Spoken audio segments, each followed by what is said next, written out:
বছর আমি পুজোর ড্রেস কোথা থেকে কিনেছি, কোন ড্রেসটা আমি কত টাকা দিয়ে নিয়েছি, লেস কোথা থেকে নিয়েছি, প্রতিটা জিনিসের ইন্ডিভিজুয়াল দাম থেকে শুরু করে প্রতিটা দোকানের লোকেশন একদম ডিটেইলসে আপনাদেরকে বুঝিয়ে বলার চেষ্টা করব। কালকে স্টোরি দেওয়ার পর আপনারা আমাকে অনেকেই অনেক ধরনের কোয়েশ্চেন করেছেন, সকল কিছু এক ভিডিওতে আজকে আপনাদের জন্য বলে দিচ্ছি। কি আর শপিং করতে যাব বলুন, বাসা থেকে বের হয়ে দেখি এমন ভয়ানক বৃষ্টি, কিন্তু কিছু করার নেই। মায়েরও আজকে সময় আছে শুধুমাত্র আমাকে দেওয়ার জন্য, আর আজকেই শুধুমাত্র আমার শপিং করার জন্য হাতে একটু সময় রেখেছিলাম। আমার বাসার অপোজিটেই হলো সোভানিয়া মার্কেট। এই মার্কেটের রাস্তা ধরে সোজা আসলেই দেখতে পারবেন এই দোকানটা। দোকানের নাম হলো অনিমা ট্রেডার্স। আপনারা যারা টেরি বাজারের মেইন রোড হয়ে আসবেন, সেখানে এসে যদি কাউকে জিজ্ঞেস করেন সোভানিয়া মার্কেটটা কোন দিকে, আপনাকে সকলেই দেখিয়ে দেবে। এই টু পিস গুলোর দাম ছিল 650 টাকা করে। এবার একটা মজার বিষয় বলি, আজকে দীর্ঘ 13 বছর পর আমি দুর্গাপূজার জন্য কোনো রেডিমেড ড্রেস কিনেছি। প্রথমে এসে এই দোকানটা দেখে আপনার মনে হবে ওমা এখানে আবার কি কালেকশন আছে, কিন্তু যদি আপনারা আমার মতন একটু আস্তে ধীরে বসে দেখেন তাহলে বুঝতে পারবেন এখানে কি কি কালেকশন আছে। এটা ছিল একটা 3 পিস, গলায় সুন্দর কাজ, তার সাথে সুন্দর এই প্যান্ট, সাথে থাকবে এই দারুণ ওড়নাটা।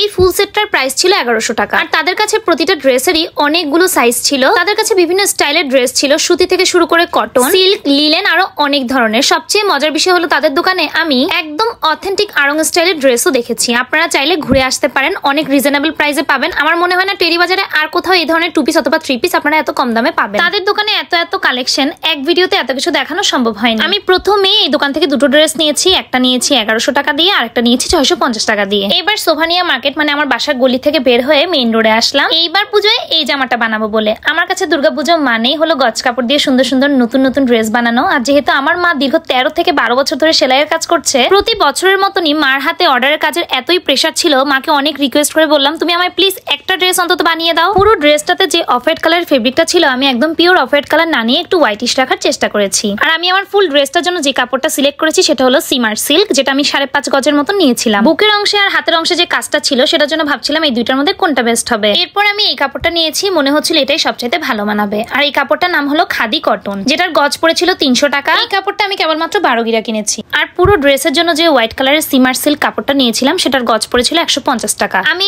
এক দোকান থেকে দুটো গজ কাপড় নিয়েছি, তাদের কাছে অনেক সুন্দর সুন্দর কালেকশন ছিল। আর আমার পুরো ড্রেসের ফলসের জন্য নিয়েছিলাম এই সুতির কাপড়টা, যেটার গজ পড়েছিল 60 টাকা। এবার আমি ডিটেইলসে আপনাদেরকে বলে দিচ্ছি দোকানের নাম এবং এটা কোথায় আসলে পাবেন। দোকানের নাম হলো মারিয়ামস। টেরি বাজারে এসেই যদি রহমতুল্লাহ টাওয়ারের সামনে আসেন তাহলে দ্বিতীয় নম্বরে এই দোকানটা আপনারা দেখতে পাবেন। রহমতুল্লাহ টাওয়ার যদি তাও চিনতে না পারেন, ওই যে আমি রাস্তাটা দেখিয়ে দিলাম। আর পুরো ড্রেসটাতে কিছু সিম্পল কাজ ছিল, আর সেটার জন্য আমি চলে আসি কাটা পাহাড়। কাটা পাহাড় দিয়ে সোজা আসলেই দেখতে পাবেন বদরুদ্দিন মার্কেট। আর এই বদরুদ্দিন মার্কেটের দ্বিতীয় তলায় হলো লেস, ফিতা, চুড়ির বড় এক রাজ্য। এই দ্বিতীয় তলায় আসলে আপনারা অনেকগুলো দোকান পাবেন এরকম। আমরা চলে আসি নিউ লেস ফ্যাশনে। আমার এই ড্রেসটার জন্য কিছু টার্সেল আর কিছু মিরর লাগবে। যদিও আমার এক প্যাকেট টার্সেল লাগবে না, তবে তারা সিঙ্গেল বিক্রি করে না, তাই আমি 4 কালারের নিয়েছিলাম। আর এই এক দোকানে লেস থেকে শুরু করে চুড়ির কাজের জিনিসপত্র আরো যে কত কিছু পাওয়া যায়, তার পাশে একটা দোকানে গিয়ে দেখলাম এখানে রং, তুলি আরো সকল ধরনের জিনিস পাওয়া যায় যা বর্তমানে আমাদের দরকার। আর পাশের দোকান থেকে আমি নিয়েছিলাম এই মিরর গুলো, যেগুলো ওই দোকানে ছিল না। টার্সেল গুলো এক প্যাকেটের দাম নিয়েছিল 40 টাকা করে। আর মিরর আমি প্রায় 20 পিসের মতন নিয়েছিলাম, পার পিসের দাম পড়েছিল 4 টাকা করে। আমার কেনাকাটা মোটামুটি শেষ। যদিও গজ কাপড় কিনতে আমার অনেক টাকা গেছে, তারপরেও আমি গজ কাপড়ের ড্রেস পরে স্বাচ্ছন্দ্য বোধ করি। এত বছর পরে এসেছি আর পুজোয় আমার লাগবেই।